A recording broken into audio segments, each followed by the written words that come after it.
Layoffs coming to Charles Schwab, the company headquartered in Westlake. It's downsizing.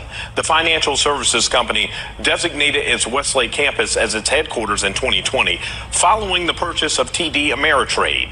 Schwab has not said how many people might lose their jobs, but the company expects to save $500 million a year with this move.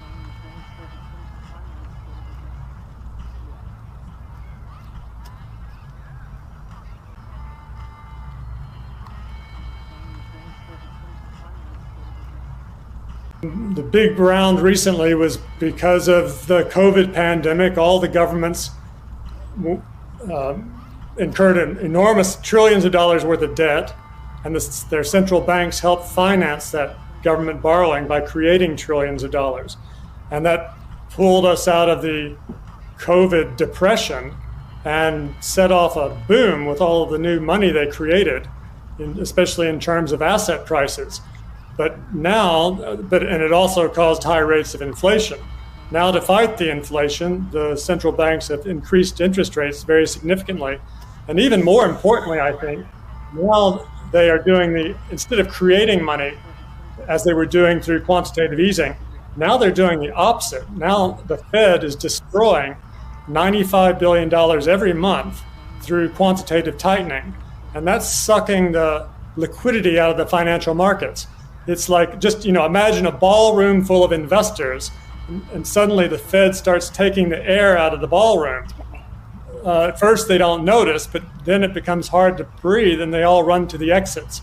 So we're right now where liquidity is getting tight, and it's probably going to be very hard on the financial assets in the months and quarters ahead. How are they tightening? What are they doing? What specifically are they doing to tighten? Well, so in terms of interest rates, they've increased the federal funds rate from 0 to now 5.25%, 5.5%.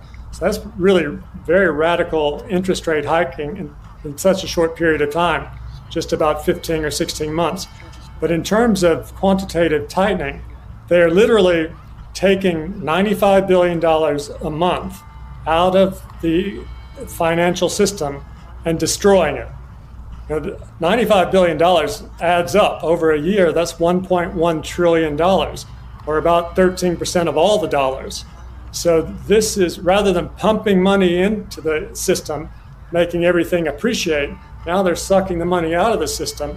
And we're getting to the tipping point where I'm afraid that asset prices, especially the stock market, which is very expensive, but other asset prices as well are likely to suffer and perhaps take quite a big tumble, because they're really very expensive compared to their normal levels. So they're very vulnerable to a correction. Right. What that means for those who, on the macro side, is when the Fed creates money, it puts money kind of into the system via our big banks like JP Morgan, Wells Fargo, and all that. And then you and I walk up, and businesses walk up to JP Morgan, Wells Fargo, and your local bank, your regional bank down the street, and then you borrow money. So money comes into existence via debt. When the Fed takes money out of the system, that means there's no debt being created. That means no money is entering the system. And where it shows up right now is credit card debt is at an all-time high, because mom and pop don't have any money. And plus inflation, due to this Green New Deal stuff that Biden's doing, cutting off the oil systems in America.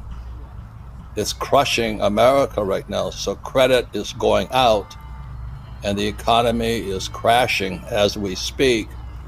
And I think Powell and his friends are laughing all the way to the bank because they're not putting money back into the system. Is that fairly accurate on the macro side there, Richard? Well, so yes, they've increased the interest rates to make it more difficult for people to borrow. They want people to borrow less and spend less, so there'll be less demand, and that will cause inflation to fall. And they also want to take away some of this new money that they created during the pandemic, also to make liquidity conditions tighter and to bring down the inflation. So I have a question. If they're raising interest rates, which makes everything more expensive, which makes it more expensive to borrow, aren't businesses passing that along to their customers so the prices would go higher? I mean, I don't understand how that is a hedge to inflation, because I would think everybody's going to raise their prices because everything just got more expensive. It's happening in real estate, it's happening in rents. Isn't it happening across the board? Well, when it becomes more expensive, when interest rates go higher, then it becomes impossible for the consumer to be able to afford Correct. to borrow money at the higher interest rates.